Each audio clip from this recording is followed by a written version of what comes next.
The Irish Neutrality League has reconvened to advocate for our neutrality and its essential role in promoting peace, human rights and international law. As the drive towards militarisation intensifies, the voices of neutral countries are more important than ever. Yesterday, several opposition TDs and senators gathered at a press conference to call on the government to listen to the majority of the population, who consistently support our neutrality in public polls. They demand an end to attempts to erode our democracy and international credibility by dismantling the triple lock.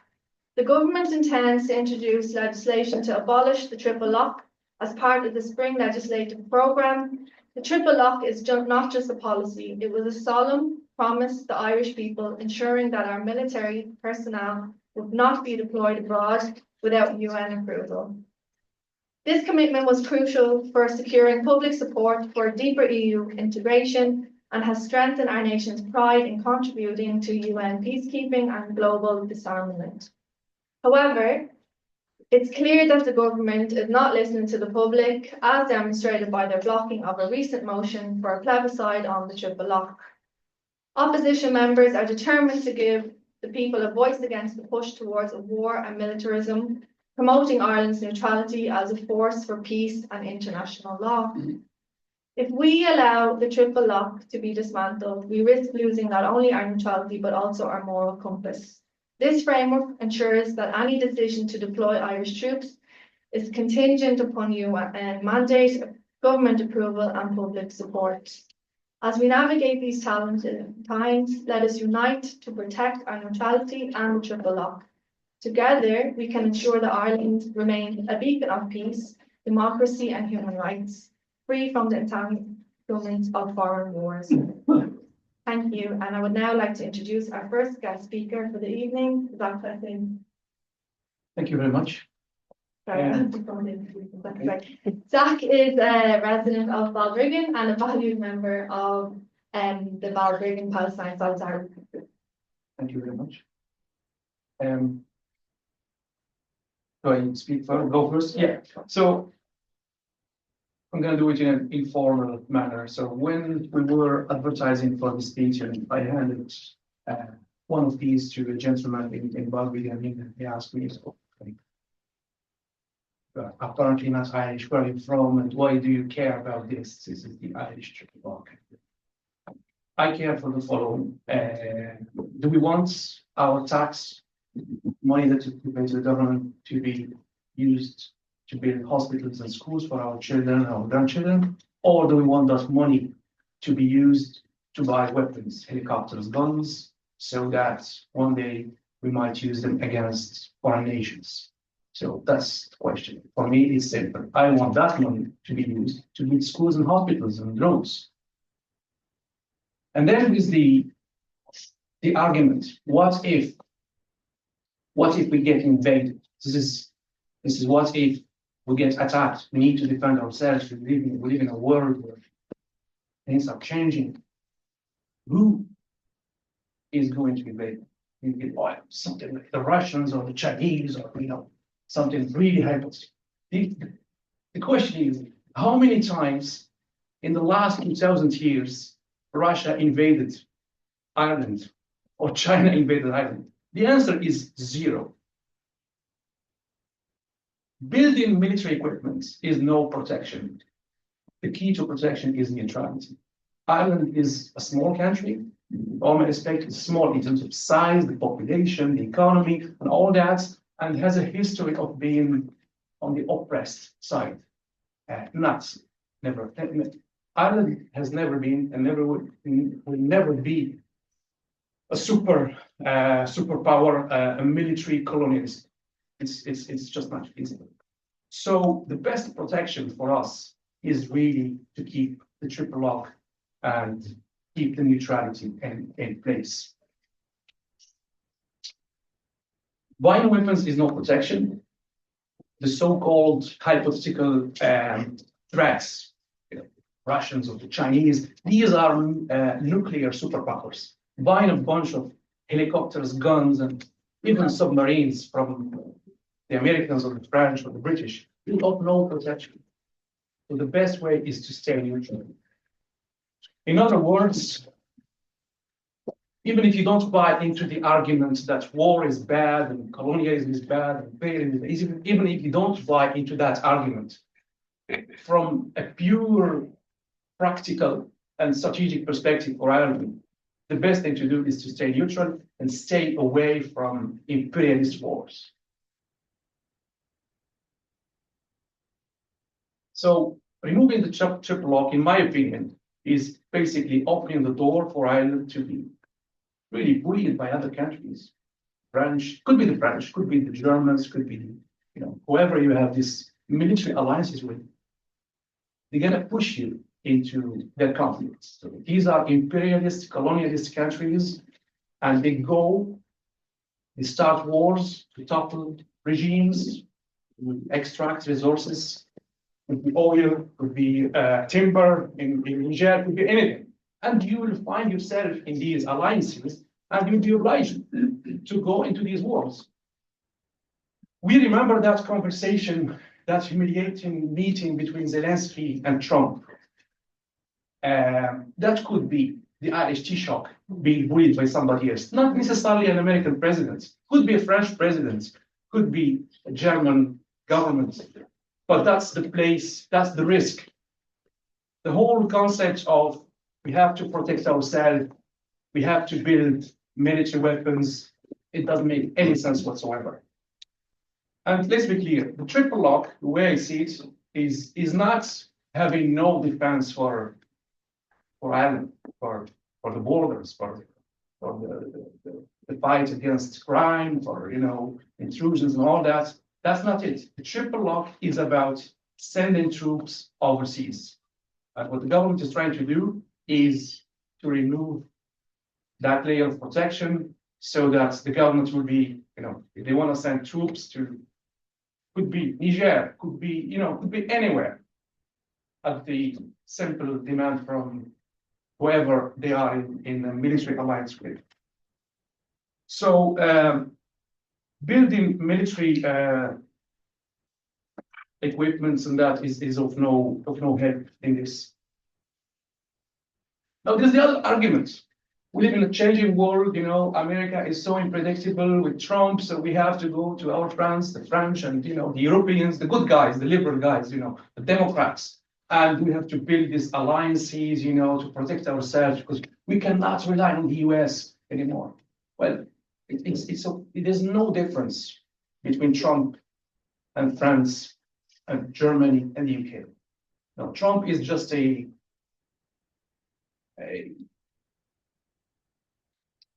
is just someone who is imperialism without the shame of hiding their intentions. He's a colonialist, he's gonna tell you, I am a colonialist, I'm gonna invade you, I will kill you and take your land and ethnically cleanse your people. The way the French, they will do it, well, we cannot genocide you in the name of human rights or something like that. So there's no difference. This whole thing, they're playing on this wave of wave of others Trump. So we have to look into our friends in Europe, and it doesn't make any sense whatsoever. And the contradiction is that the ruling class, in the meantime, they tell you, well, you know what?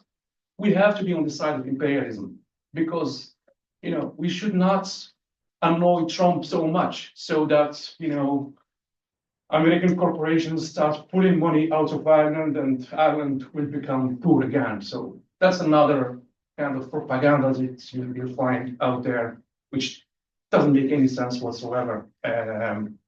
And mainstream media actually are brainwashing people.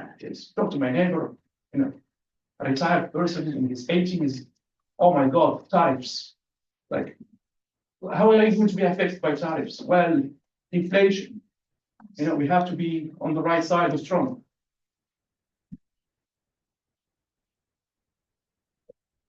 Now, Palestine, how do we link that to Palestine? Well, Palestine is a prime example of what colonialism and what the military war machine can do to people. And we see that on a daily basis. It's a genocide.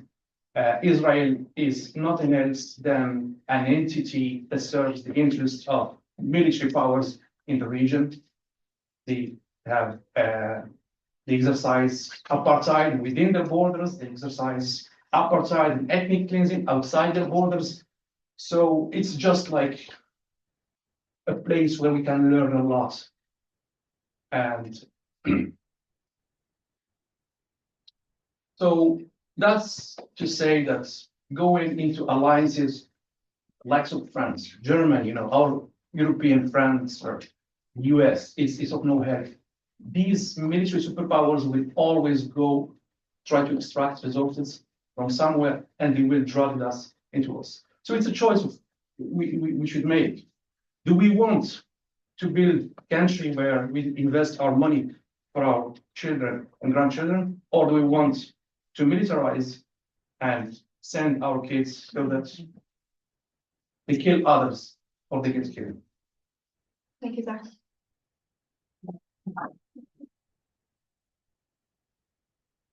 Our second speaker for this evening is Conor Reddy. In the local elections of last June, Conor was elected as a People Before Profit councillor. He's a long-time campaigner against militarism, co-founder of the Trinity BDS campaign, and a staunch Palestine solidarity activist also across the country. Thanks, Ashton, and thanks everyone for the invite. I think on a night as nice as tonight, it's really a testament to how important the issue is that we're all sat inside listening to talks and talking about this.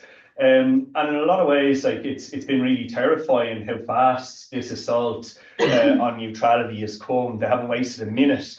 Like I think they've sat probably 20 days in the doll since the election in November, and already they're getting kind of prepared to push legislation to get rid of the triple lock. So it's been terrifying, and I think it's something that we need to get a grasp of very quickly. So I think it is very commendable that we've gotten people together here, and we need to do it across the country. It was brilliant to see the Irish Neutrality League launch yesterday, and hopefully we see meetings like this happening all across the country in the next couple of weeks. I've certainly taken notes from my own area and hopefully organising something similar to this in Ballymun in the near future. I guess there's no public demand for this. Zach's covered it. There's absolutely no public support. You look at the polls, no one wants to see an end to Irish neutrality. There's a super majority in favour of neutrality, always has been, always will be. What this is kind of an embarrassed Irish ruling class who want to sit at the big boy table with leaders from Brussels, from London, from Washington. They're embarrassed that they're not able to join these militarist adventures, these coalitions of the willing that have been talked about around Ukraine and other places. So it's coming from above. It's coming from a ruling class that I think are desperate to prove their loyalty to the ruling class. But it's not just about Ireland or Irish politics. And what I mostly want to talk about is that global dynamic.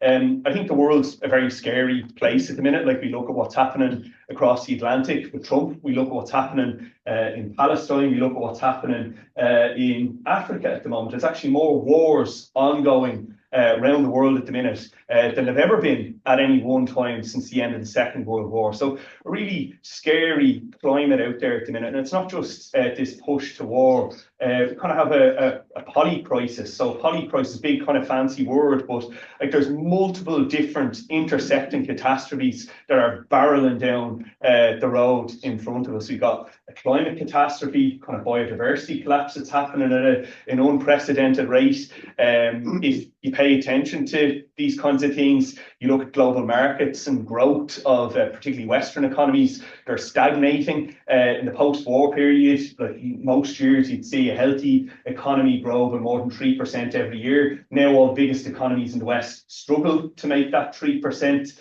And I guess on top of that, then you have internal crises that we're starting to see inside Western societies. You've got the growth to the far right all across Europe, America, and unfortunately here recently. So all of these crises kind of interacting with one another. And I think that when faced with crisis, capitalist system is important to name it. it often does turn towards militarism. You look at what happened in the early 20th century, kind of crises that led to the First World War, the crisis of the interwar period that led to the Second World War. We're now in another period of kind of global crisis, and I think the ruling class are starting to look to militarism as a way out of that, a way of patching up the kind of tensions that are out there, a way of patching up their hold over specific spheres of influence. And our rulers do see things in those terms, like Europe do see spheres of influence for themselves, like Trump sees spheres of influence for himself extending into Greenland, extending into Panama and other places. And I think that that's the global dynamic that's important to understand here. So war and the drive towards war, it's not an exception. It's actually part of the system and its dynamic that's out there at the minute. And I think when we're trying to understand how we defend neutrality, we need to kind of connect it to that bigger picture out there. How kind of a drive to militarism is often a response to, say, capitalism. Like you look at the arms economy and how it secured kind of economic prosperity in the US and a lot of Europe for the 50 years of kind of capitalist growth from the end of the Second World War to the end of the 20th century. That's kind of what's in the minds of our rulers and other rulers around the world at the minute. And I think it's interesting kind of bearing that in mind, the excuses that they've given us for the last decade of austerity. Whenever we ask for money for housing, there's no money to be had. Whenever we ask for money for schools or for carers, there's no magic money tree. But when it comes to weapons, when it comes to drones, when it comes to investments in defending these undersea cables that Zach mentioned, the money's there, and it's there in buckets. You look at what Europe did to this country in the post-2008 period. One of the key things that they introduced was the Growth and Stability Pact, which limited spending to 3%, to a certain percentage of GDP every year. This is something now that the European ruling class have said that they're completely willing to scrap in order to enable rearmament of Europe. And they have a plan called Rearm Europe, which I think involves up to 800 billion euro worth of investment. And this is the debt-backed investment in the arms economy. So these are political choices. There's no magic money tree for social investment, but there is for military investment. There's a magic military money tree. They're choosing drones over dignity in a lot of ways. And I mentioned in kind of that global backdrop that I was given at the start, how we're facing a lot of crises. One of the biggest crises, I think, at the minute, something that I've been thinking about a lot myself lately, is the ecological crisis. And you look at just how, I mean, there's no other way to describe it. I know there's kids in the room, but we're fucked. Like, we're fucked. The world's burning. You look, there's, I think, 7 different ecological thresholds. And at the moment, we're crossing about 5 of them, according to kind of authoritative experts and these kinds of things. Like, it's not just that we're not investing in decarbonisation and in the transition that we need to make. We're actively investing in things that destroy the planet. You look at the devastation in Gaza. You look at all the water supplies that have been poisoned by explosive and unexploded ordnance. You look at what's happened to farming in Gaza. The land has been poisoned. That's what this means. That's what militarization and war means. It means going further away from where we need to be in terms of making an ecological transition. So I think we need to pull an emergency brake here against militarism if we're going to save the planet, if we're going to save our ability to feed ourselves, our ability to kind of keep people in the current parts of the world that are habitable. Like, you're looking at millions and millions of people that are going to be displaced by climate collapse if we don't prevent it. And I think war has to be seen in that way. I think you look at kind of Ireland's role, we're being folded into this push towards militarisation, and Triple Lock is just part of that. But the Triple Lock isn't just technical, as Zach kind of said. They're not doing this for the good of their health. They're doing it because they have an intention to join military projects around the world. You look at what Keir Starmer tried to lead and other Western leaders, this coalition, they're willing to go in and be a peacekeeping force in Ukraine. There's no such thing as a peacekeeping force in Ukraine. If you're there, you're there without a UN mandate. You're there to actively enforce so-called peace, and you're there with against the intentions and the will of a lot of people within the region. Now, unfortunately, the triple op's not the first kind of threshold we've crossed. We've committed, the Irish state has committed itself to PESCO, spending a certain percentage of its GDP on rearmament. In the programme for government, we've seen a commitment to, I think, the second highest level of spending that they workshopped in a Department of Defence research paper that was put out before the election. So I think we're looking at maybe 3% of GDP in defence spending. That's a huge increase from where we've been for our entire history. And again, you have to ask why, what's it for, to what end? And if you look at the people that lead the Partnership for Peace that Ireland's a part of, you look at the people that lead the European defence agreements, like Mark Rutte, the head of NATO, he puts it very clearly. We want to bring Europe onto a war footing. They're his words. You look at what was said in the Financial Times recently, that Europe has to move from welfare to warfare because we're in a pre-war period. That's why this defence spending is coming into play. And what's the political response? I want to be a little bit more blunt for a second because I think it's important we get it right, the political response. Absolutely, we have to defend the triple up, and it's great we have a united front to do that now, but I think we have to do a bit more than that too. We have to be crystal clear about what we mean when we say neutrality, because some parties, unfortunately, who do defend the triple up have not gone that extra step to push back against increased military spending. I think why is the question that you have to ask. Sinn Féin, who've always been great defenders of Irish neutrality and who've gone to Europe and fought against all these different treaties Europe have tried to force on the Irish people, they've recently dropped their opposition to PESCO. Why is the question again? PESCO's integrated into NATO structures. It's not neutrality really, and I think Zach's points are very well made on this. What will we gain? Any increase that we can make in military expenditure won't actually defend us from any of the threats that our rulers say are out there. You look at Britain. Britain spends about £60 billion every year in defence. Russia, about €500 billion every year. The US, nearly $1 trillion a year. So, like any amount of increase that Ireland can achieve will pale in comparison to anybody that potentially pose a threat to this country. And it has to be said, there's one country that still holds an occupying presence in this country. There's one country who conducts military exercises out of a part of this country.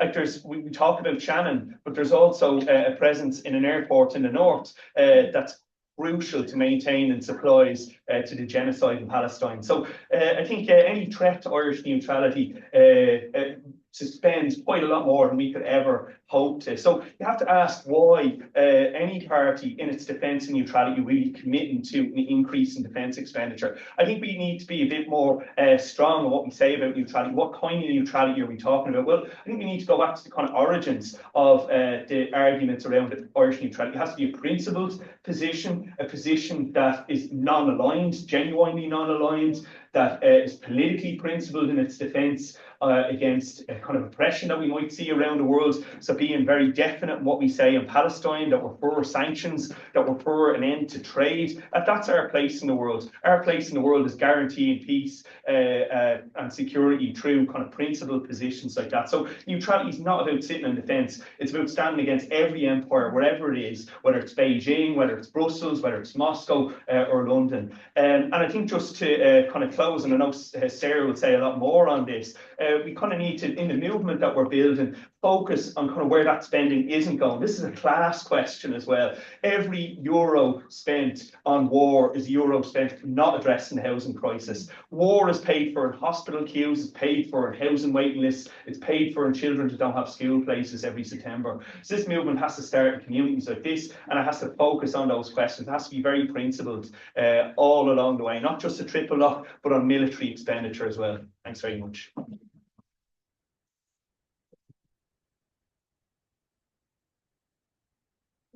Thank you for this evening. And Sarah O'Rourke. Sarah is doing a PhD in the Anthropology Department at MacNeill University. She is the current chair of the Irish Anti-War Movement and convener of the Irish Neutrality League. Thanks. Thanks to everybody, as has been said, for being indoors on a lovely evening. Hard to follow Zach and Conor, who described the global tensions, I think, really well. And I think I'm sure most people in this room, like most people I know, are worried about the state of the world at the moment, not just because of, climate crisis, but after, the long months of genocide that we've all been watching in Gaza, live streaming on our phone, the re-election of Trump, and this new sort of realigning of imperialism happening, where you see, I feel like I don't get surprised by anything anymore, but I was surprised when I woke up and heard on the radio one morning that the EU was rearming for the first time since World War II. That to me felt extra worrying after all the other things that we've been worrying about. And Conor, I think, has explained well, what's going on there. There's a lot of people profiting from this global tension. Obviously, the arms industry is one big beneficiary, and I think governments are using fear as well. And I think the fear is real, the tensions are real, but I do think governments are using that fear, in the case of our own government, to stoke up, the fears of a Russian invasion, fears that somebody might invade us, so therefore we have to do these things. So they're using a lot of the fear, I think, at the moment to ram things through. So I love talking about neutrality. I could talk about neutrality for hours, but I hate talking about the triple lock. And the reason why I hate talking about the triple lock is it can sound really complicated. You can get tied up in knots, when you start thinking and talking about the triple lock, because it's a legal mechanism. And most people, let's face it, most people in Ireland are not going around thinking about the details and the ins and outs and entanglements of what the triple lock does and doesn't mean. But most people in Ireland have a good understanding of what it means to be neutral. So what I want to talk about is a little bit about the history of the Irish Neutrality League and our campaigning plans. I think everybody covers the big picture, and I think neutrality itself is a tricky issue, and I'm guessing Eoghan will be talking about some of the many ways that the Irish government has been undermining neutrality. Shannon Airport being used by US troops for over 20 years certainly undermines our neutrality. At various points in history, governments undermined neutrality as well. During World War II, there was a different attitude to the German soldiers than there was to American flights. So there's always been a sort of a grey area when it comes to Irish neutrality that different governments have played with, and this government is no different. And while things have changed since Trump has been re-elected, things were happening before that. So many people in the peace and anti-war movement in Ireland knew that this was going to happen. They knew that a government was going to come with the triple lock, which is why in 2002 we launched the Irish Neutrality League, and it was a number of sort of long-standing peace and anti-war groups, People Before Profit, Sinn Féin, and independents like Catherine Connolly and Alice Mary Higgins. So we launched the Neutrality League. We had a number of events around the country. We had a protest in Dublin about the Russian invasion of Ukraine. And then October 7th happened, and many of the activists, everybody just went off into Palestine solidarity activism, and the Neutrality League sort of disappeared. And then, given this new attack on the triple lock, we decided to reconvene, and we had our relaunch. It's funny to talk about a relaunch, but we had our relaunch yesterday with the addition of the Social Democrats and Labour. Apparently, according to a media report, are also going to be joining us. So that is all the main opposition parties in the Dáil and the Shannon coming together on neutrality. That's how serious it is. And I think if you look, I'm sure all of you followed the debates about speaking rights. What that illustrated is a lack of respect for democracy. And this attempt to get rid of the triple lock is another example of a lack of democracy. The most recent opinion poll, which is in January this year, 75% of people want to hang on to Ireland's neutrality. That is a huge majority of people wanting to keep neutrality. And there's a whole other set of questions that complicate things, and I think people are starting to have, complicated worries about neutrality, and rightly so. But the fact that the government is planning to do this when it's so clear the population of Ireland want to keep, our neutral status is another example of that lack of democracy. And you have to ask yourself why? Why now? Why, given that there's still 75% support for neutrality, why is the government getting rid of the triple lock? One reason I think is the pressure that they're coming on from Europe.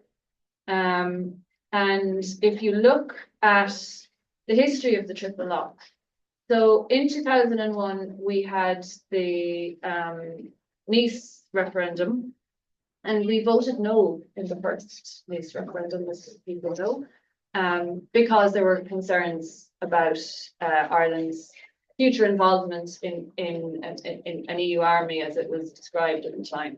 So in order to come back to the population and say, look, we're going to rerun the referendum because we want you to vote yes, the referendum was about expanding the member states of the EU. They gave a promise, and it was called the Seville Declaration. And the promise was that a guarantee, that was the triple lock was the promise, that so they could go back to the people and say Ireland's neutrality won't be undermined because of this declaration, and we're going to have the triple lock. And so they reran the referendum, and we voted yes to that referendum. So the implication also is that if they want to change neutrality, and there's lots of legal debate about this, but the implication of that declaration at the EU Council in 2001 was that in order to change our neutral status, they would have to have a referendum. So that was a promise. And Catherine Connolly, if anybody's ever heard her speak, she talks a lot about how they're breaking a very solemn promise that was made to the Irish people back in 2001. So people here might have questions about neutrality, and I hope they come up in the discussion. If you're here from the Palestine Solidarity Movement, I certainly have heard from friends in the Palestine Solidarity Movement the question, well, you can't be neutral. So why is Ireland you can't be neutral in a genocide. You have to take a side. And that's the question I hear a lot. So why would you want to hold on to something like neutrality? The world is changing. You have to take sides. So I think Conor started to say it, but when we say neutrality, it's not neutrality as a passive thing, like a hands off. We don't want to get involved. That's not what we mean by neutrality. Neutrality in Ireland is part of an anti-imperialist tradition. It's why we took the name Irish Neutrality League. The Irish Neutrality League was originally set up by James Connolly in 1914, and to oppose World War I and conscription. And for him, he was a socialist. Anti-imperialism was very much connected to the Irish fight for freedom, and I think it's the best example, I think, of the connections between Ireland and Palestine is that the origins of our neutrality are deeply anti-imperialist and anti-colonial.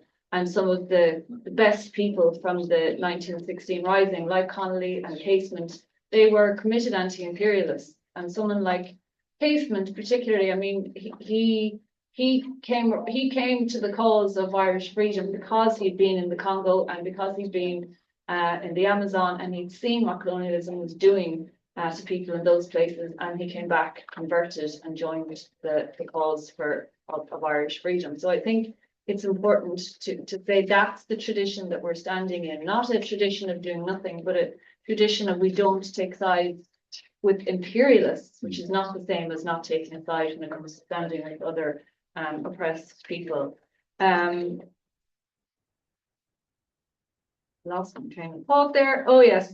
So just on that, I wanted to, I know there are differences in the Irish Neutrality League between the different parties and what neutrality, not necessarily what neutrality means, but particularly around defence spending, Conor's right to point out the differences, but we have come together on a very simple, there's a statement on neutrality.ie that everybody has agreed on, and it is the simple principle of defending a neutrality and upholding Ireland's good reputation that we have as peacekeepers internationally. I wanted to read, I had a little quote. It was a report from that somebody wrote. I found it in the National Library. It was a report somebody wrote of Connolly's first meeting of the Irish Neutrality League. So the report says Connolly in his opening address explained that they were met together to launch a campaign which he thought would prove historic in the annals of this country. He had with him on the platform men drawn from all classes. There were Labour men there and men who by no stretch of the imagination could be called Labour men. They had Home Rulers and Republicans, Socialists and Sinn Féiners. They had members of the same section of the Irish Volunteers, members of the Citizen Army, and this is the thing I think is really important if you think about the time, 1914. They also have representatives of Cumann na Món, Inina na hÉireann, and the various suffrage leagues in Ireland. All of these represented ideals that were strangely different and ideas of the future that were strangely hostile. So at that time, the idea of a woman getting the vote might have been hostile to some people, or even Irish people getting the vote. They represented many diverse ideas that for the time being were relinquished so that they could come together on a common platform. So I think back in 1914, unfortunately the Irish Neutrality League in 1914 didn't last very long. I'm hoping that doesn't happen this time.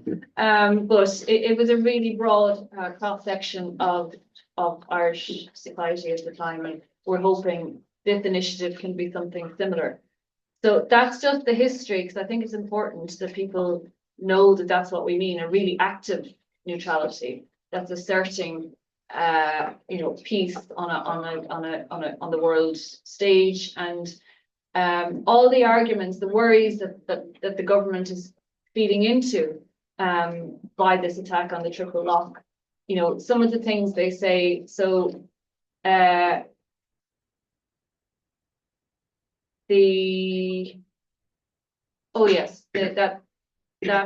Ireland could be attacked by Russia, I think, seems to be the main culprit in a lot of the media, or others.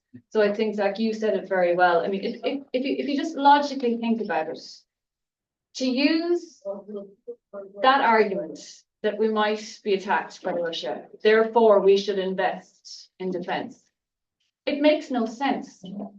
Even just I'm not a military expert, but it makes no sense, because Russia is a superpower. The US is a superpower. Britain, it's debatable whether they're a superpower anymore, but Britain, along with the US, they're the only two countries in the world to have what's called a space force. They now have military personnel who are trained to fight in space. So how could Ireland ever arm itself well enough to defend itself against people who have this type of military capacity? It's just impossible. So what, so even by that kind of strange logic, even if we were to, begin, we're never going to get there. So that's one false argument. Also,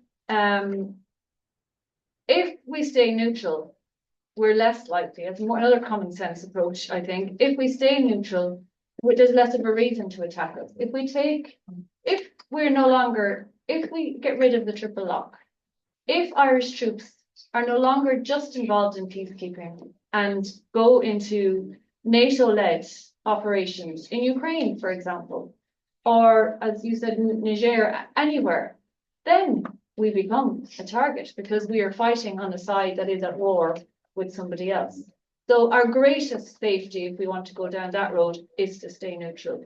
One of the other things the government is using is, Russia has been seen, fishermen have reported Russian submarines and Russian tankers off the west coast. And it's true that, Russian tankers have been spotted, but as somebody pointed out, Russian tankers are still doing business in, what's the place? Yes, I can never pronounce it. So they're going there because they have business to do there. NATO, the US are in Shannon Airport. So there's a lot of activity in international airspace and in international waters.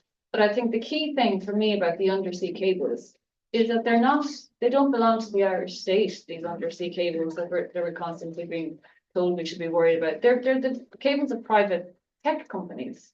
So, there's a really good article in the Examiner by Paddy Bresnahan and Pat Brody there in Maynooth and UCD, where they wrote about this. I'm just going to read a little quote from that article where they say, rather than willingly embrace a future of escalating insecurity and conflict as inevitable, Ireland's political leaders should be asking more pertinent questions. Why are Russian submarines interested in cables on Ireland's seafloor in the first place?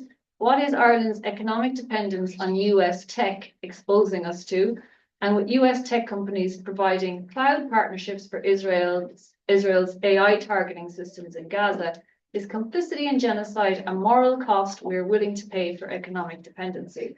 For many mainstream commentators, deepening Ireland's dependency on the US and Europe, including via security pacts, serves to protect Irish interests. But whose interests are being protected by attacks on neutrality, and not any of our interests? So undermining neutrality, it's not only about revising Ireland's role in the world system, but locking the country into alliances with actors content to destabilise the world for their economic and geopolitical interests at any cost. So that's, I think, one thing about the undersea cables. And then finally, the point about sovereignty, because that's another thing that the government are saying, well, Ireland should be able to make its own decisions about these things, and our sovereignty is undermined by the Triple Lock because of the involvement of the UN. So the government claims that under the Triple Lock, each permanent member of the Security Council holds a veto. So you hear a lot of talk about the veto over the deployment of Irish peacekeepers abroad. This is just a lie. There is no veto. So the Defence Amendment Act of 2006 specifically defines UN authorization under the Triple Lock as including resolutions passed by the UN General Assembly, which isn't the Security Council. There are no permanent members or vetoes at the UN General Assembly. So the government are lying to us at all levels when it comes to this. And you really have to ask why. And the great worry is if the Triple Lock goes, and they do have a government majority, that then allows for the deployment of Irish troops. And if Ireland is coming under huge pressure from the EU and the US to get involved in Ukraine, to get involved who knows where, there's nothing stopping them without the Triple Lock, sending hundreds of young people away. So I think, again, given Conor mentioned it, given Ireland's crippling housing crisis and health crisis, is this a time to be investing more in defence? And can you trust these people to keep us safe, with all this undermining of neutrality, which I think does keep us safe? And it can come up in the discussion, but I think we have a huge job to do to mobilise the 75% of people who want to keep neutrality. I think if they I think it can be done. I think we mobilised wonderfully in this country for things like repeal and marriage equality and the water charges. We had 150,000 on the streets in 2002 against the Iraq War. We've had an unbelievable Palestine solidarity movement that continues to turn out every week for Gaza. So I think we have, there's potential to mobilise around it, and hopefully everybody here will get involved. Thank you, Sarah.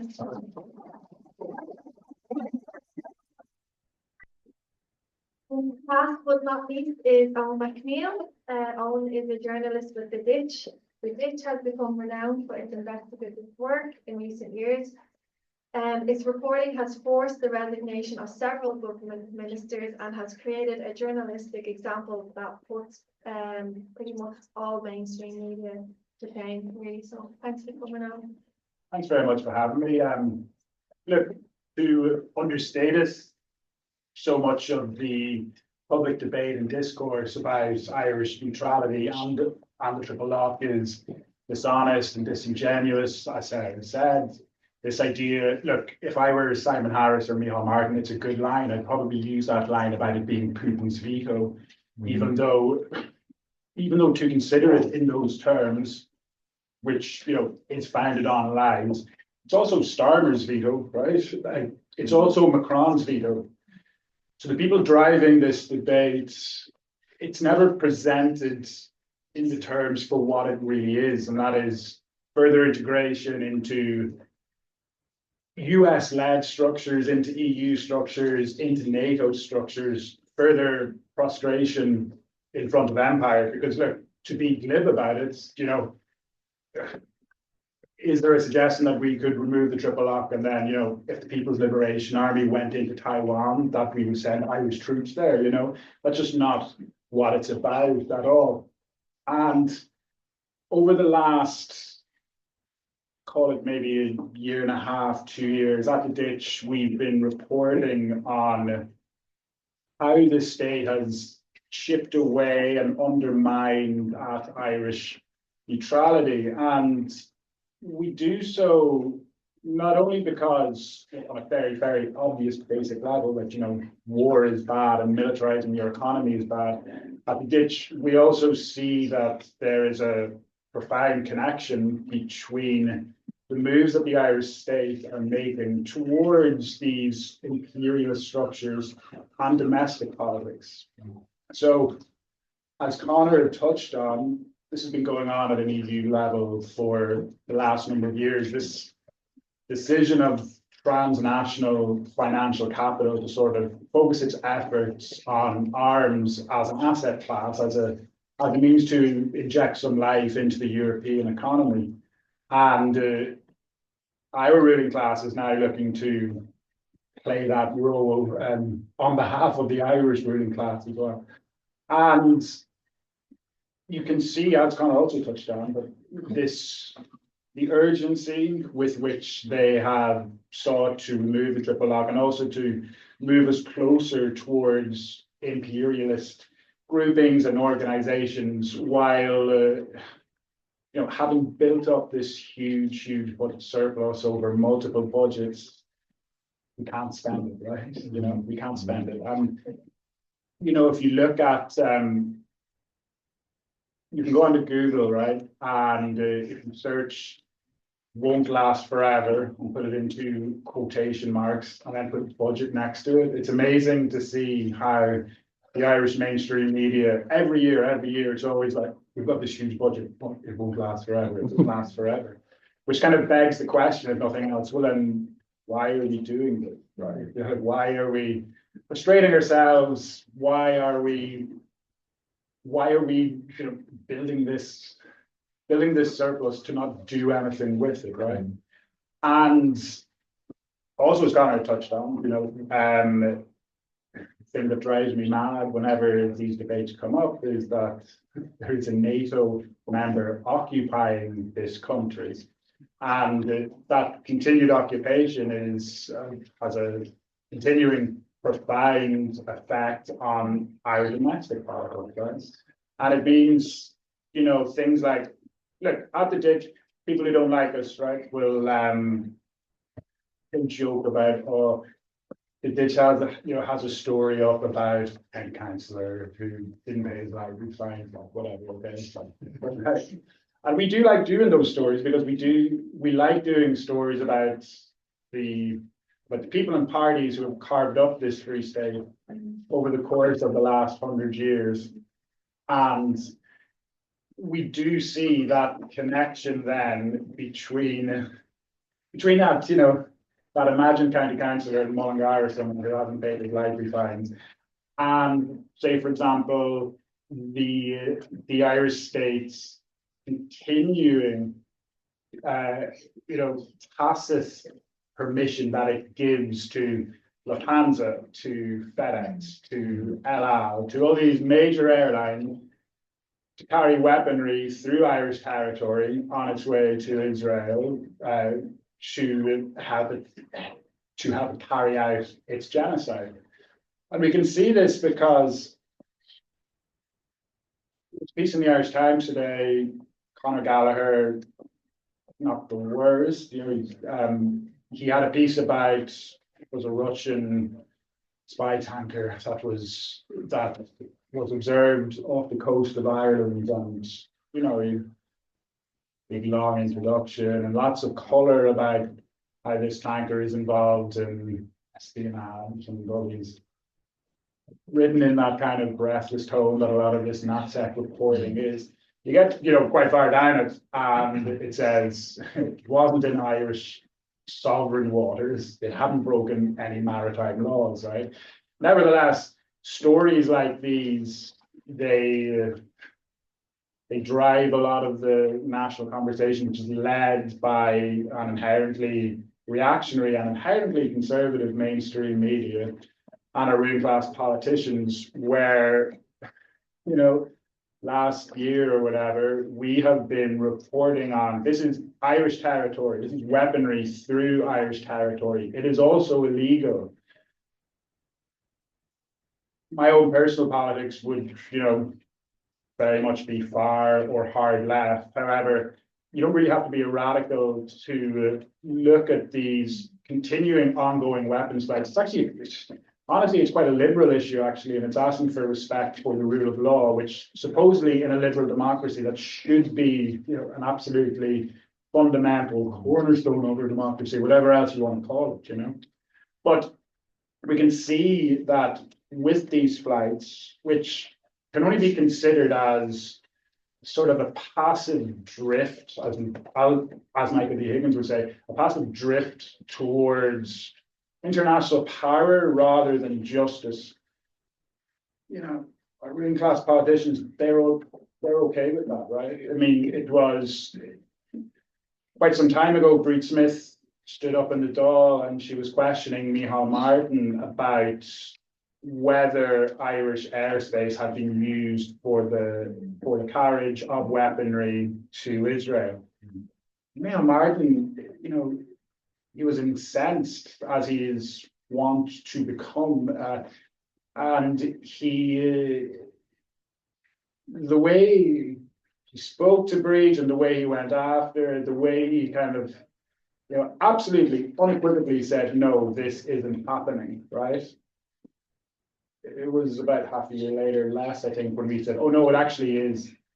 And with that, having been so incensed in the Dáil, he kind of went to a shrug of the shoulders, where it's sort of like, all right, well, we're engaging with the airline. And they continue to engage with the airlines, plural. There's also an Irish airline, Ali has been doing great work with its group, Sword Stands in Palestine. There is an Irish aviation company called ASL, which we initially reported on them bringing weaponry from mainland Europe over to Israel. Over the course of the last half year or so, they have repeatedly released false statements saying that they've stopped, only to resume using a subsidiary for some other structure like that. We just reported today, actually, that not only have ASL repeatedly lied about their own business practices and about bringing weaponry to Israel, they also did actually illegally bring weaponry through Irish sovereign airspace in January 2024. And again, that is something that's kind of met with a bit of a struggle of the shoulders, partly down to our mainstream media, which, to return to that NATO member still occupying part of this country, RTE is inherently and fundamentally a free state institution that banned Republicans from the airwaves until the early 90s. That culture of censorship and reactionary politics persists in RTE and other organizations like it. You have a character like someone else who we've reported on, Ben Conor, who is a respectable sword. He's a professor of international relations in UCD. He's also an arms lobbyist who routinely appears on an RTE broadcast. He appears in the pages of the Irish Times, talking about how, he's one of the adults in the room, right? That, it's childish or it's immature to speak of our neutrality and why it should be defended. Never once bringing up the fact that, his clients include Saab, Lockheed Martin, other international arms manufacturers whom he will lobby government for. He will, he is one part of that drive to militarize our economy. And to bring it back again, to talk about that connection between domestic politics and this move away from neutrality and towards a militarized European economy. We have also reported on in the last, this is, finally gaining some level of traction. We've been reporting on surgeries at Dublin Children's Hospitals. Some surgeries in which children were brutalized using experimental, unlicensed medical implants. In another hospital where hip operations, an external report has found that around 80% of these operations were unnecessary. That kind of thing, Micheál Martin explaining that, he will say this is about one individual doctor and individual responsibility, glossing over the fact that it's occurred in a country with two-tiered healthcare system, one of which is run by private capital and the other is grossly underfunded. That can be kind of left by the wayside, and health ministers can say, "Oh, we're engaging with families," or families only heard about the hip operations issue in the last month. Health ministers had heard about it last year. There is not that same urgency for domestic issues that people actually care about, right? Another issue related to Irish neutrality, sovereignty and independence that we've reported on has been the Occupied Territories Bill. We reported on Paschal Donoghue when he was finance minister. He had confidential phone call with his Israeli counterpart where he said, distinct from how governments speak about the Occupied Territories Bill, and they will say that they use the money message mechanism because of a sincere concern for the use of public funds, etc., etc., etc. Distinct from how government ministers speak in public, Paschal Donoghue was quite candid with his Israeli counterpart where he said, "We'll block it," right? We'll block it. Now, the details of this phone call, we came across them through hacked files from the Israeli state. Also among these files were senior Israeli civil servants speaking about, how do we advance our cause, our anti-BDS efforts, our efforts to kill this Occupied Territories Bill. And again, very candid, they would speak about we should focus our efforts on multinational companies who are in Ireland. We should reach out to senior executives in these multinationals in Dublin and see if they can bring pressure to bear on government. Equally, we've also reported on the US ambassador from the Biden administration, the nice cuddly Biden administration, of course, who last year sent an email to Micheál Martin, Simon Harris, other senior government ministers, where she was very nice, pleasant, polite, and she said that she would hate if the passage of the Occupied Territories Bill would have unintended consequences for Ireland. And very helpfully, she offered to arrange meetings with the Irish Attorney General and his counterparts in DC. We reported as well, on numerous advices from successive attorneys general in Ireland. I'd have to say I don't share Ross Fanning's politics. However, I can certainly respect the legal advice he has given government on things like the Occupied Territories Bill. Really full, well-considered advice, where in one of the pieces of advice that we published, he said specifically that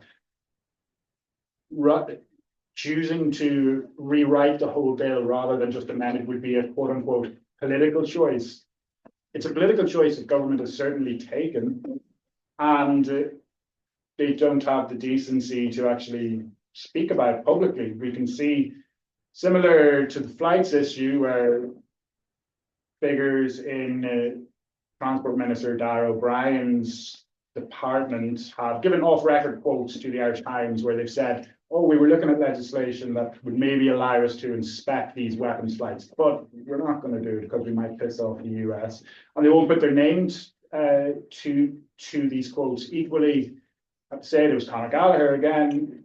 He decides to give them that platform in the Irish Times to do that anonymously. Similarly, journalists in the Irish Daily Mail, they did the same thing. They allowed senior government sources to say, oh, Ireland won't pass the Occupied Territories Bill for fear of upsetting the US, saying that it would be an act of economic terrorism. Now, these are issues not even just about an opposition to genocide or war, but it's a matter of national sovereignty and independence, which over the last 100 years of the Free State Ireland demonstrably hasn't achieved. For all of these issues, we won't advance these until we do achieve that level of independence, until we have political leadership that has some level of a vision that would extend beyond someone like Micheál Martin, say, for whom, if you look at Micheál Martin, even his biggest fans, they don't consider him exactly a visionary. He's a decent man. No one ever talks about his politics. So this is a guy who, he thinks that the left and right paradigm of politics is outdated. This is a guy who considers Fianna Fáil, somewhat left wing, who considers himself working class because his father was a bus driver. And until we have class politics injected into this conversation and some leadership that acknowledges that class element, that element of independence and sovereignty, until we have that, we won't be able to advance any of these issues. Thank you, Conor.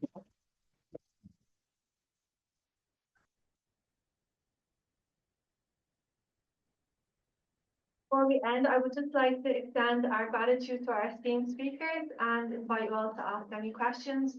Before we finish, I would urge everyone to join our WhatsApp group to stay informed about any upcoming events or actions that are going to take further. Thank you. Yeah, look, thanks for coming. I just think we'll step away from this. I think we need to talk less about Russia, and I think to echo what you said, more about class. I mean, class is the fundamental division in society between those who produce wealth and those who accumulate wealth, and that applies both domestically and internationally. Russia isn't the problem. Russia actually has a military expenditure which is 1/10 of the United States. Topped out recently at about 100 billion euros. The Americans, if you combine what they spend with what the Europeans spend, what the British spend, you're talking about a ratio of 18-1. So US imperialism and European imperialism is the most destructive force on this planet. 1 million people dead in Iraq. European funded military actions over a sustained period in Congo. I've seen 6 million people dead since 1996. 60,000 people dead in the Israeli genocide. Israel is an imperialist proxy of the United States. So we need to sort of keep that in proportion, especially given the fact that undersea cables and Putin is weaponized by the middle class press in this country, right?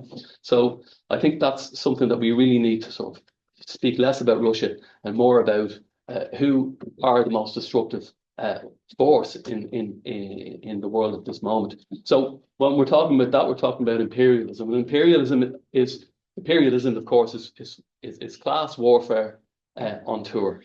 There are only so many profits you can make in the domestic market, and so when that happens, you'll go elsewhere looking for new markets, cheaper raw materials, cheaper labour, and if you can get an old tax haven like Ireland, well, then you'll come here as well. And this is really why our Irish government is 100% behind US imperialism, EU imperialism, and the Israeli genocide, because they are deeply invested, materially invested, and our political leaders give our ruling class, our weak ruling class, cover in that respect. This is something that we really need to constantly emphasize, and not least because the people who will be most most in the firing line, literally, once this triple lock goes, are the working class boys and girls will be sent off to fight in God knows what place, maybe Ukraine as peacekeepers,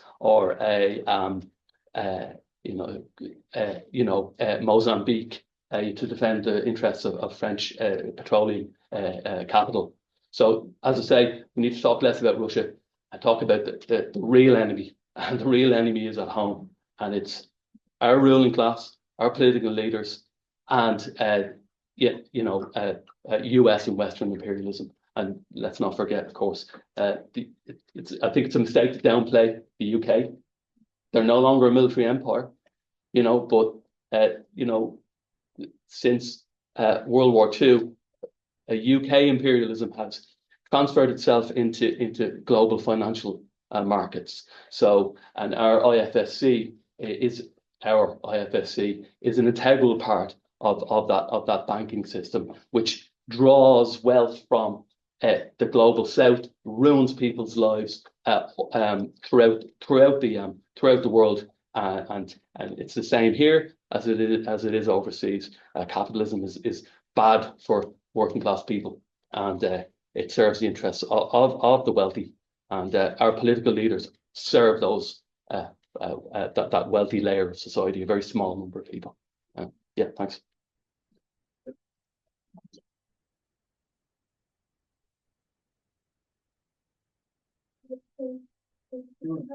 Thanks very much, everybody, for coming out and giving this fantastic talk. So the government is proposing to amend the triple lock. They're saying that it's going to move from, I think, 12 up to 50. But I think it's good that they are looking to talk about the triple lock. But what other options are there outside of the UN as the third lock? Because I agree we should look into reforming the triple lock, but I don't believe that it should be in the hands of the government to decide whether people go to war. Because if you look, I think as you mentioned, when it came to the speaker's rights, the opposition party, you have members of government who were allowed to use the opposition's speaking rights. So that doesn't make any sense. So I don't think they should be the ones to do it. So I hear there's talk about a citizens' assembly, and then from a citizens' assembly, maybe have a chance through a referendum to vote on a replacement for the triple lock. But is there any replacement for the triple lock? I was looking into things like, say, the African Union, the Arab League, or is it just the UN at the moment that is an arbitrator of saying what is humanitarian and where an Irish military could be seen to go abroad and to support people in humanitarian cases where we have done in the history in the past? Okay, so that's a really good question that I haven't been asked before. But the first thing that springs to my mind is, at the moment, Irish defence personnel are only supposed to participate in peacekeeping, which is why the UN is the third component. It has to be a UN mission. And even though, I'm no great big fan of the UN. I think there's a lot of problems with the UN. I think there's a lot of problems with, the concept of human rights. What human rights means here might mean something completely different if you're living in Gaza, and we often talk about these things quite glibly, but if you're living under genocide, what human rights means in that context is different. So I have issues with the UN, but at the same time, it is the international peacekeeping forum, if you want to, that's the right word. I don't know of any other. There has been talk of, why isn't Ireland more aligned with the other neutral country, which is another question. And it's a good question. Why aren't we? But I don't see. At the moment, I don't trust this government to be the people to reform the triple lock. That's what I think. Just to back to the citizens' assembly, is there talk of a citizens' assembly from the group that you're representing, the Irish Neutrality League? Well, I haven't heard of a citizens' assembly being mentioned recently, but back there was what they called a consultative forum, which wasn't a citizens' assembly. That was their chance to have a citizens' assembly like they did on other things, and they didn't. They had a citizen, what they called a consultative forum, which was a complete stitch up because we had a protest outside, they had them around the country. We had a protest outside the one in Dublin Castle, and somebody from the Fingal Neutrality Alliance went in. They had a ticket to go in, but I think they were the only dissenting voice in the room. So of course the result then of that consultative forum was going to be, oh yes, get rid of the triple lock. When we saw the makeup of the consultative forum, we knew in advance what the outcome was going to be, that they would recommend getting rid of the triple lock. That's not a real consultation. That's not a citizens' assembly. But we should have had a citizens' assembly. But we didn't. They did throw the idea out there before those Yeah. forums, and then they quickly rescinded it. And actually, the chair of those forums, I think, was Brenda Power, was it? It was like, Oh no, Dame Richardson. sorry, yes, yeah. Similarly compromised. Yeah. But I think the questions are interesting. Like, there is a history of the non-aligned movement in the 20th century, and like maybe that is something we should strive towards. A new like there's the Hague group who have like gone to the ICJ and are backing to the hilt this genocide case and are looking at other ways that we can pressure Israel to end this genocide, and actually to go beyond that to like look at how you undermine the foundations of the Israeli state. Ireland should be a part of that. But I guess you get that out of the Citizens' Assembly, and that's probably why they walked away from it. Because they know where the people are at. The polling that Sarah mentioned, 75% in favour of keeping neutrality. That's the outcome. And like you look at the other Citizens' Assemblies that we've had on abortion rights, for example, on drug decriminalisation, like people are miles ahead of where the state's at and where the government wants us to be. So they're always afraid of these mechanisms, they're always afraid of democracy. So maybe it is a demand for the movement to throw out there. A referendum's a very simple one as well that they walked away from and they scrapped. I think it was that motion in the Dáil that they voted down very quickly. So we should be pushing in this direction for more progressive internationalism. I've got a remark and a question. I'm Conor, by the way. I've been a university lecturer in engineering for a couple of years, and I'm working on for a utility. So the energy security of Ireland, that is actually a concern to the government. So Ireland is infused by Great Britain through the gas interconnectors. So if these gas interconnectors go bang, Ireland the lights will go out because they decommissioned coal power plants, they decommissioned speed power plants, but there's no indigenous source of energy. So I do see that as a real concern. Russian ships from points, they don't really have any business in the Irish Sea. So I'd like to put a bit of moderation there. Then my question, so do you think it's, let's say all the crises, we've got the housing crisis, the crisis in the public transport, Dublin is congested, the electricity grid is congested, all of that stuff, the bills, the inflation.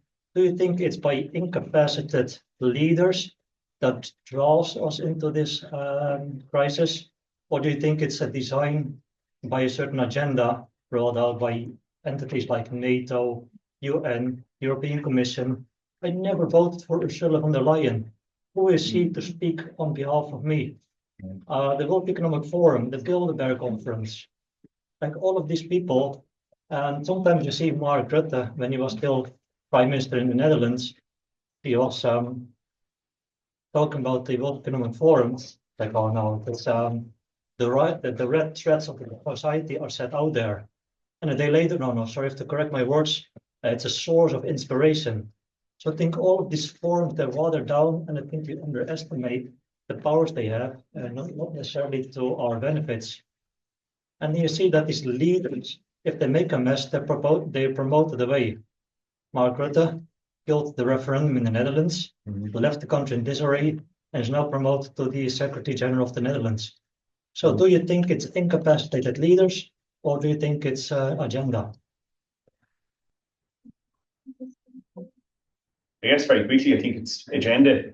Like you look at electricity and energy security, the state's commitment to American tech companies and data centers is a major source of energy insecurity in this country. Like 30% of electricity that we generate at the moment goes to maintaining these data centers that brings very little employment, it has to be said, that are very little benefit to the Irish state or Irish people in any way. I think the question that you pose about the interconnectors that carry gas and carry electricity from continental Europe. I'm not technically competent, so I can't comment on that. But like, I pose it this way: the defence spending increases that they're proposing are on the order like 2 or 3 billion. 2 or 3 billion invested in renewable energy, offshore wind generation, all these things. Surely that's a much better long-term answer to building energy independence and security, and also answering that question of green transition, than investing in a navy to defend these cables. You look at the cables and interconnectors in the past, any of them that have been damaged around the world. Let's look at the non-maliciously damaged ones first.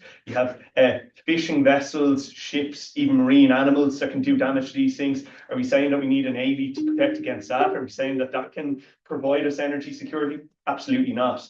And then if you look at the malicious threats, like there's very credible evidence to suggest that the Nord Stream 2 was taken down by either a Ukrainian group with US backing, or as Seymour Hersh and other people were able to show, directly by the United States themselves. So who's the real threat to undersea infrastructure? I don't think Russia's talked about this yet. I don't think they've posed a threat in any real way. So I think we need to live in the kind of realms of reality at the moment, where the evidence has been so far. Like the people willing to sabotage this infrastructure are actually on our side, as the Irish state would see it. So I think the investment should be elsewhere, and it's absolutely agenda driven so far in my view. I could just add as well, I think there's definitely an agenda. I mean, there's multiple agendas. I mean, the fact that Ireland, there are attempts to drag a country as small as Ireland into a militarization project, means that there's an agenda. I don't fully understand, none of us know exactly what's going on. We haven't seen the memos, but it's clear that there is an agenda. But in terms, I don't want us to focus on Russian tankers, but I'll tell you what I'm worried about. I'm worried about the fact that US troops are still passing through Shannon Airport. And I'm worried about the fact that munitions bound for Israel are going through Irish airspace. I mean, that to me is direct complicity in not just genocide, but direct support for the US war machine. And some of us have been protesting that for 20 years, and hopefully we'll continue to protest that. But I think there's some really worrying things going on, and certainly the government should be, stopping the use of Shannon, stopping the use of airspace, stopping if the Russian ships were in Irish water, they shouldn't have been. But I think we can't rely on this government to do any of these things.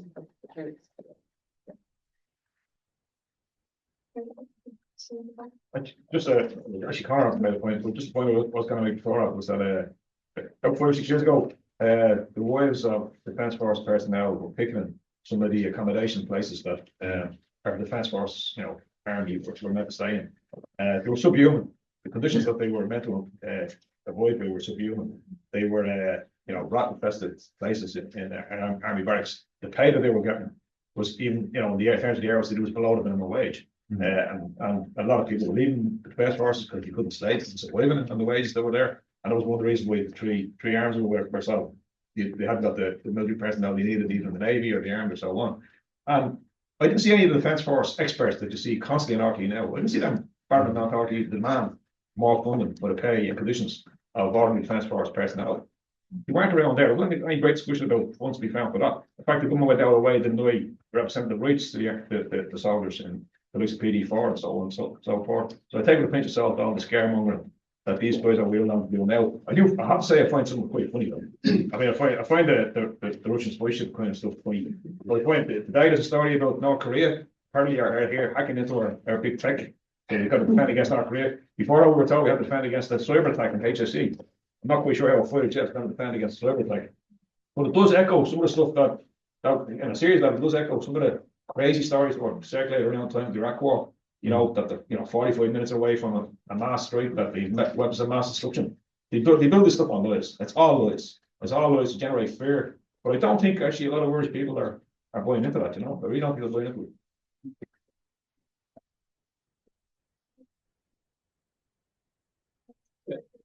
Just briefly, the legislation to end the triple box looks like it's going to be coming pretty soon. Kind of May, June, I would say. But unfortunately, the reality is that the government has the numbers in the Dáil to force it through. I really think the only way we're going to save the triple lock and what's left in neutrality is if there's a really big movement that blows up very quickly in communities and on the streets. And myself and a couple of other people here kind of organised this meeting. The main thing we wanted, I'm from Balbriggan, a few more here from Balbriggan, others from Source. The main thing we wanted to try and get out of the meeting this evening is, could we set up a local campaign group to be ready for when this issue really blows up, probably when the legislation appears in the Dáil, form links then with other local groups, with the national campaign. There's a national rally coming in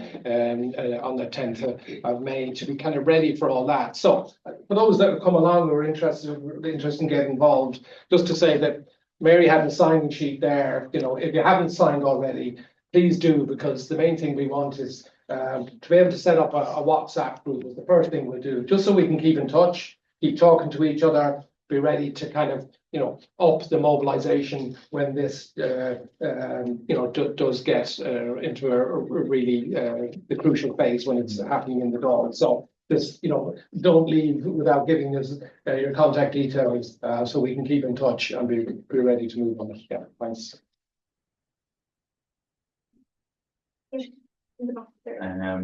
I was just wondering what your opinions are on how dangerous Russia and Putin actually are, because I feel like I hear a lot of scaremongering that he's the next Hitler. I'm not saying he's a good guy, but I do wonder that, like, how dangerous is he actually? Like you said, the only people who have actually destroyed pipelines in the US are, supposedly our allies. So I wonder how dangerous Russia actually are to Europe, really. What your opinion Start with me. Okay. Well, obviously Russia is dangerous. They've invaded Ukraine, so let's not forget what's happening there. I know I've talked a lot, as most of us did, about Gaza, and we can't forget that there is a war, in Ukraine, with loss of life and destruction. So yeah, I think Russia is dangerous. There's no question. But I suppose the question for us is, and the reason why Russia has come up here this evening, is how likely is it that Russia is going to invade Ireland, which is what the government is trying to make us afraid of. And I think that's a slightly different question. I could be eating my words, but I don't see that Russia is going to invade Ireland. I can't see any evidence of that, but I could be proven wrong. But I don't think I will be.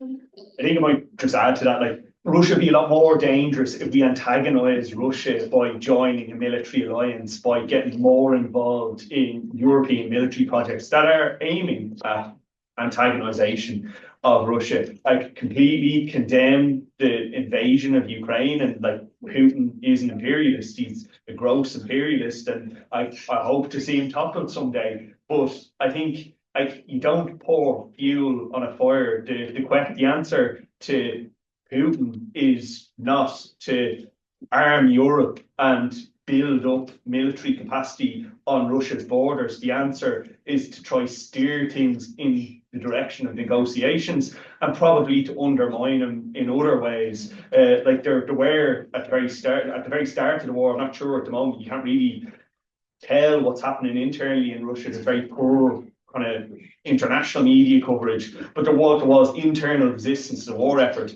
We know that there have been large numbers of Russian lives lost, and we know no population, no matter how hard the war drums are banging, will tolerate that. So I think there's a much better way to approach this, and it's probably not engaging in any military efforts to defend against the threat that Putin might represent. But it has to be said as well, in the run-up to the Ukraine war, all of the antagonisation that did happen as NATO-led military exercises, the troop build-ups, all of that. Like, Putin has no right to Ukraine or any part of Ukrainian territory. But if you conduct military exercises that simulate invasions of Russian territory, that's a fairly antagonistic thing to do. And you can see how that might drive paranoia and how it might embolden someone who already has expansionist ambitions. So I think that's what I'd say.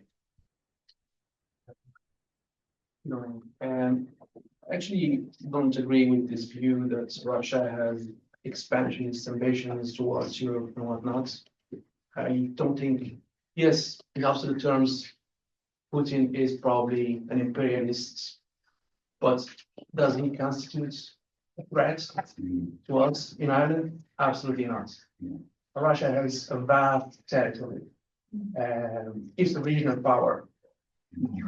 So we have a lot to do in its own territories, and even the Ukrainian invasion was a lot of build-up from the West.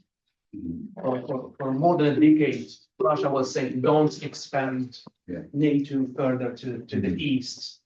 And there was a deal between the West, the US and the Russians not to expand further. And the West has breached all those deals. So, no, I'm not here to say Putin is a good guy. It's not a relevant question for me.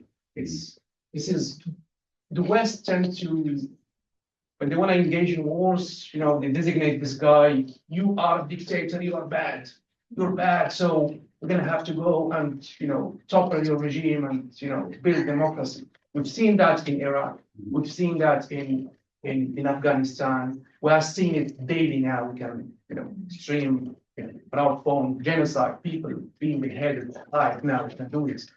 So it's not the real question for me whether Putin is dangerous or not. I think for me here in Ireland, for Europe, there's nothing that indicates that Russia has expansionist ambitions into Europe. So I just wanted to add to that point there about Russia. So I think we probably remember in the run-up to the invasion of Ukraine, Putin and the Russian military, they did try to carry out military exercises off the coast of Ireland. So they weren't in our sovereign waters or national waters, I don't know what the press term is, but they were in our area of economic activities. And this is all legal. They are allowed performing military activities. I hear people saying that when military activities are performed, they can be seen as provocations. But what happened in that situation was that the fisher folk who fished in that area, they claimed that was going to be disruptive to the mating or the spawning season. So I think that is a time where what they did there, so that wouldn't be seen as an invasion or a military attack. But I think if you look at the perilous situation of the fishing industry in Ireland, it is possible that any destruction that was done there could have an impact on the livelihoods of those people. So we have to say that was resolved, but I don't believe that was resolved by the Irish government. I believe it was the fisher people themselves that were able to resolve that by protesting that action. So I think that is a case where the Russians have directly attacked not us as people, but they have directly attacked our economic interests against the wishes of the people. Yeah, thanks so much, by the way, to Powerhouse of a panel. And I'm Barry. I'm one of the people who was on the march to one of the 150,000 people that was there in 2002, and I've occasionally gone back to chip away, but I'm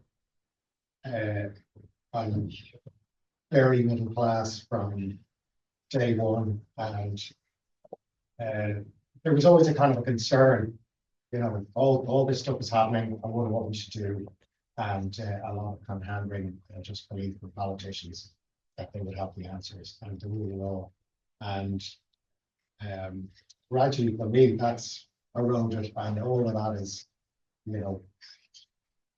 you just see through the lies. Once it can't be insane. I'm very embarrassed to hear, Sarah, you mentioned someone, or that it was a kind of a talking point that one couldn't be neutral and help Palestine. I just think it's someone who's completely gotten the wrong end of the stick, because while we are neutral, we're advocating.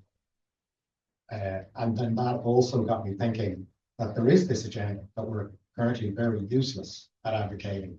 we're great at talking about it, but we're doing none of the things that have been suggested by everybody for decades.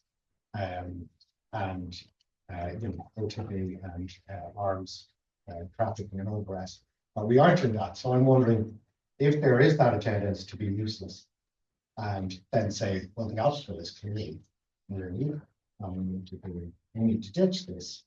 And that only occurred to me just there as you were answering their agenda. But and again, being very middle class by upbringing, I wrote 2 words down as I was coming here: furthest Finley. And this is someone who's been banging that neutral is useless. We gotta pass this off. It's done us fine for so long. And I just had a quick look. He's been doing it since at least 2022. And he's on saying the same points today on Newstalk as he did in the Examiner in 2022, saying all this bollocks about Russia, Putin, when we've already been culturally colonized by America for the last, you know, since probably the first day, certainly by the UK and America, certainly. And, you know, kind of by choice, because a lot of us are over there. But I would love to know how, you know, people I grew up with and to completely ignore the current situation, to have the privilege that they don't have to engage with it and don't see the steps where they see they're next. And I was trying to think of the last big middle class uprising.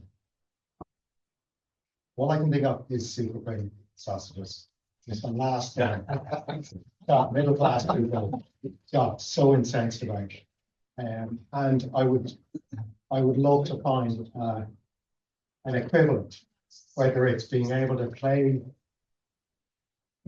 cricket or rugby, not to essentialize cricket and rugby fans, but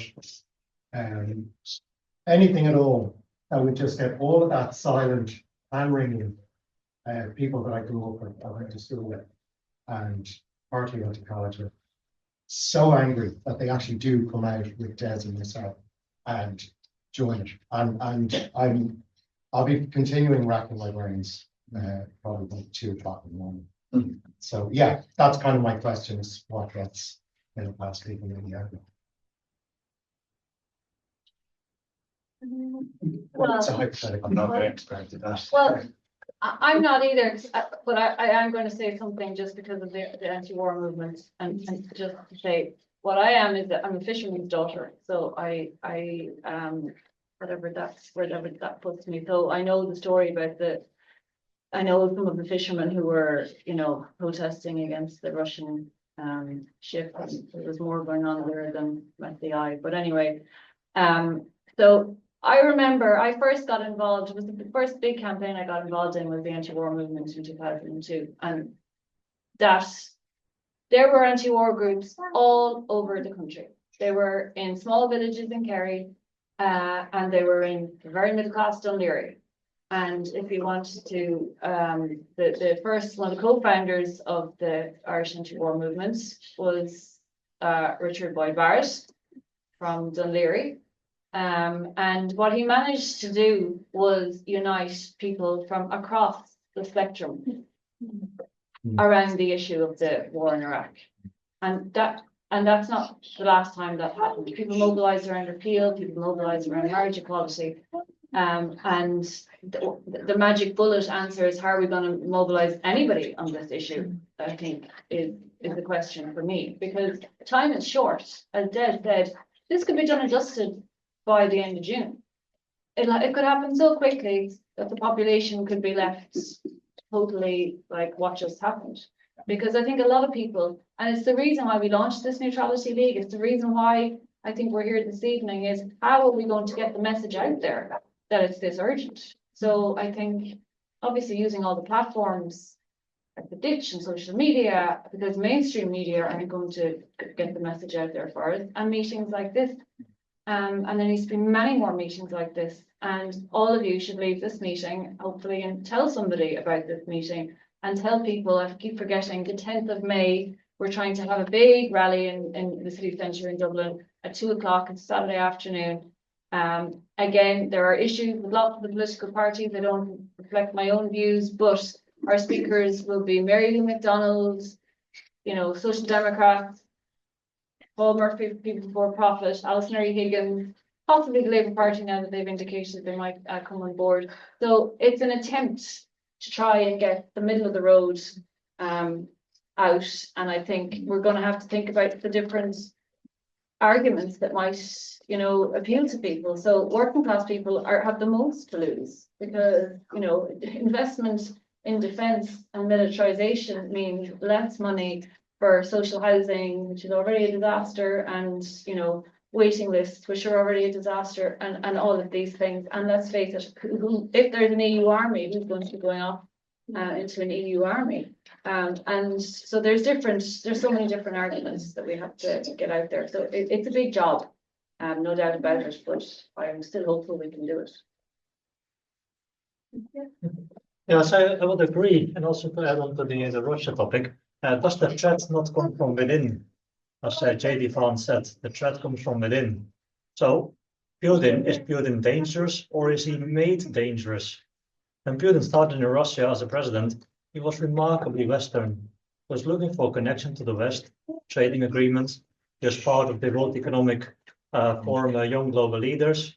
He was having drinks with the likes of Mark Rutte, with the likes of President Trump, Biden at the time, 20, 30 years back. But I think he looks like drawn in a corner. The West, the system wanting to cut ties with Russia, trying to look for a common enemy, trying to look for a common victim. And it's not only the Russia side, but what happened in Syria. Like a lot of the directly, oh, this is a great day for Syria and it's all getting better in Syria now. But see, perhaps it gets worse. They said the same about Iraq. Oh, it's all getting better in Iraq and this is good for Iraq. They removed Saddam. Tunisia, Gaddafi, hasn't really improved. But there's still the narrative that we in the West are doing the right thing. But I think that the tide is turning against us. And is it really for the good, or is it or is there indeed a threat from within that makes the agenda? So yeah, I'm a bit confused over there.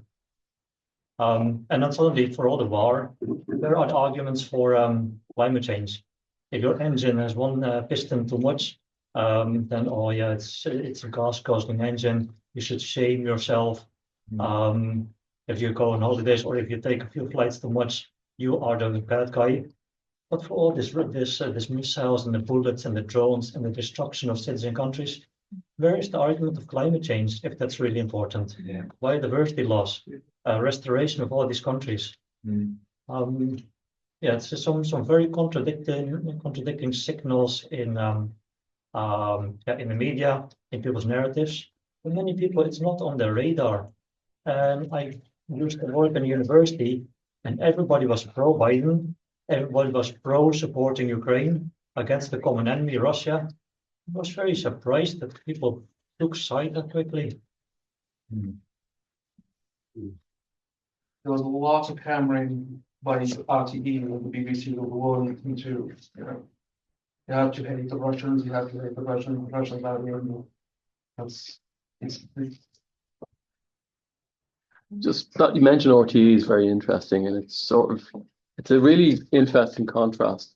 On the 24th of February 2022, RTE News led with this histrionic account that the world was united in condemnation of the evil Putin. You turn on RTE and you can't get a report about what's going on in Palestine without without either the prefix Hamas backed or an Israeli spokesperson said. What does that tell you? That tells you the imperialist and class alignment of RTE. And this is where the question, is Putin really dangerous, is coming from, because it is relentless. is relentless, and it's the Irish Times, it's the Examiner, it's Morning Ireland, it's Fergus Finlay. Fergus Finlay last month said, it's a vanity for us to be neutral. A vanity for us to be neutral. It may well appear to be a vanity from your South County Dublin comfortable life, when it won't be your children who will be sent off to kill and die against this phantom enemy. And you're right, the real enemy is at home, but it's a class enemy. It's hidden in plain sight. Well, it's the capitalist system that we live under.